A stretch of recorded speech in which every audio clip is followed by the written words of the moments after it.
41% de los delitos de fraude al Medicare eran de cubanos. De los 10 más buscados por ese delito, 6 eran cubanos. Para sacar ese dinero y mandarlo a Cuba, tienen que utilizar o carriers o gente que haga transferencias a bancos cubanos.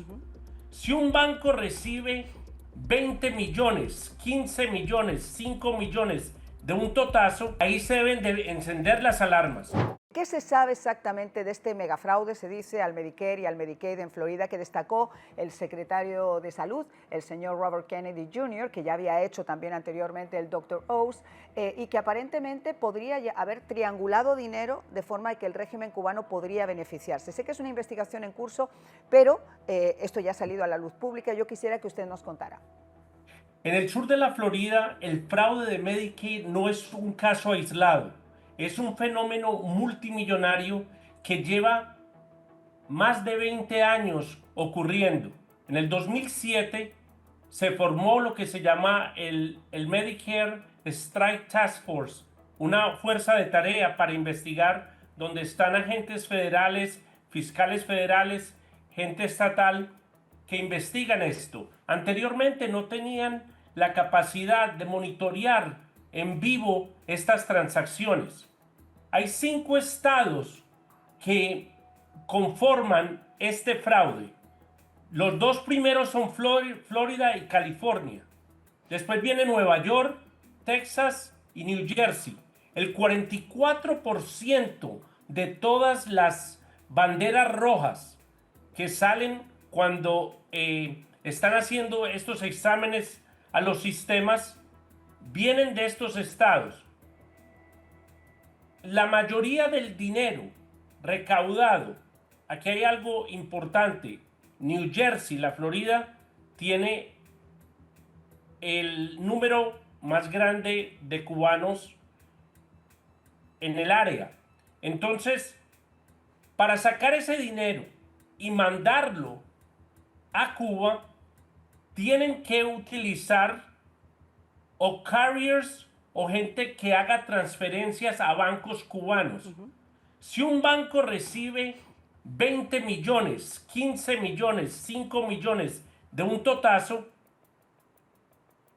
ahí se deben de encender las alarmas. Pero ¿cómo se van a encender las alarmas si es el mismo sistema que está envuelto en este fraude? Increíble. O sea, la forma de triangular. ¿Y cómo han podido saber que, a pesar que estamos hablando de cubanos que pudieran estar involucrados, que el régimen cubano podría llegar a haber recibido parte de ese dinero? Por la cosa que hay reportes bancarios que se tienen que hacer, donde la mayoría de los países reportan actividades inusuales. Cuba nunca reporta. Cuba no tiene extradición con Estados Unidos, y lo que hemos visto desde hace más de 20 años, cada que a una persona la acusan y la dejan salir en fianza, lo primero que hace es empacar e irse hacia Cuba. Muchos de ellos cometen el error de volver a Estados Unidos o a otros países, y ahí es donde los arrestan. La otra cosa es que las penas son muy bajitas. Claro. Yo me robo 30 millones y lo que me van a dar son 6 años de cárcel, pues no tengo consecuencias. Bueno, la verdad que la comparación, tiene usted toda la razón. Rolando, te incorporo a la mesa porque nosotros habíamos estado hablando inicialmente también de algo que, como dice el investigador, como dice William Acosta, es una realidad desde hace mucho tiempo, pero que ahora parece ser que esas implicaciones directas de cómo estaba llegando ese dinero a Cuba son incluso más evidentes después de estas declaraciones. Cuéntanos un poco, Rolando. Sí, a mí lo que me llama más la atención en las declaraciones de estos 2 funcionarios de salud, o sea, el Dr. Oz y Robert Kennedy Jr., es que Robert Kennedy Jr. lo definió como un racket. O sea, esto es crimen organizado. Y no sería el único racket que los cubanos han tenido en los Estados Unidos.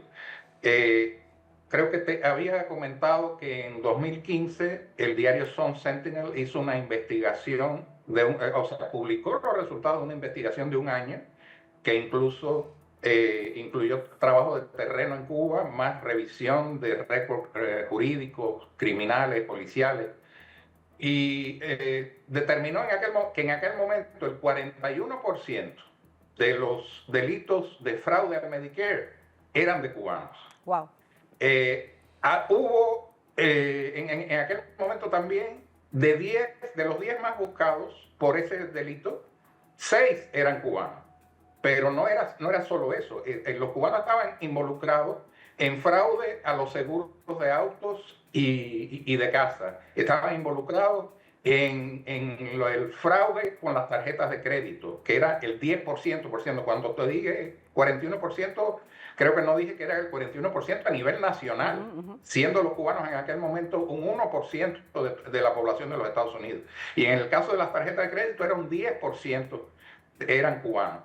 Entonces, esta participación tan masiva de cubanos en delitos, a mí me sugiere que exactamente hay estructuras de crimen organizado detrás de esto. Recuerdo que en el caso de la marihuana, los cultivos de marihuana, en el año 2018, el alcalde de Colorado Springs, en Colorado, dijo que la mayoría de todas las casas estas de cultivo de marihuana, o sea, Colorado te permite tener 6 plantas de marihuana medicinal, y esto eran hidropónicos con iluminación, que por cierto algunos oficiales dijeron son idénticos, o sea, una casa y la otra son idénticas, estaban en distintos lugares, pero eran idénticas en cuanto a todos los paneles eléctricos, la disposición del hidropónico y de todo esto. Entonces, hay definitivamente una evidencia de que hay una participación demasiado masiva de cubanos para decir que esto es casual, que estos son casos puntuales, vamos a decir. Además de eso, Sun Sentinel estuvo en Cuba y allí estuvo en la casa de Jorge Emilio Pérez de Morales.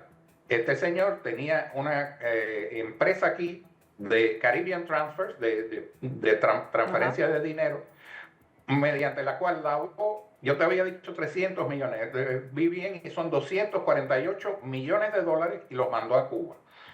Este señor después se fue a Cuba y resulta que vivía en la misma calle, la Quinta Avenida del pueblo costero de Santa Fe, donde vive Ramiro Valdés. Esto es una zona congelada donde hay que tú pedir necesitas un permiso especial para establecerte. Entonces, 2 reporteros de Cubanet estuvieron allí y le dijeron, sí, él estuvo aquí, esta es su casa, aquí vive su hermano y la madre de su esposa, pero hace un tiempo que no está en Cuba. Aunque decían que estaba en República Dominicana, y la investigación se inicia porque van a Cuba y se dan cuenta que la casa está ahí, que está además en ese área protegida, donde muy pocos pueden vivir por allá si no se obtiene ese permiso especial. Exacto. Y también entonces visitaron a otra persona que se había llevado un remolque de la Reserva Federal que contenía bolsas con $180,000 en monedas de níquel, de 5 centavos. Este hombre sí les abrió la puerta y le dijo que bueno, que él no quería problema, que él estaba trabajando como salvavidas ahí y que no quería problema. Pero recuerdo que Luis Domínguez, el investigador que trabaja conmigo en represores cubanos, localizó a una mujer y un hombre, el hombre en Camagüey, la mujer en La Habana, y ella tenía 25 cargos, o sea, le habían instruido de 25 cargos por fraude al Medicare, y el hombre tenía una situación similar. Wow. O sea que se van a Cuba, y como decía el otro participante, la gente, no hay un tratado de extradición. Hubo un tratado de extradición a principios del siglo XX, pero si que no estaba funcionando, y por tanto tú te vas a Cuba y te vas como Joan Chesimard, como William Morales, como estos asesinos y secuestradores de aviones que están en Cuba y allí Panteras Negras, allí duermen bien. Panteras negras, terroristas de Ajá. las FARC, terroristas del ELN, terroristas del grupo ETA en España. Cuánto criminal ha habido sobre la faz de la tierra, han encontrado siempre una puerta abierta en Cuba con el tema del asilo político, que además me encanta ese término, sobre todo para acoger a criminales. No sé qué tiene que ver la política con la criminalidad, quizás es por eso de que se miran al espejo.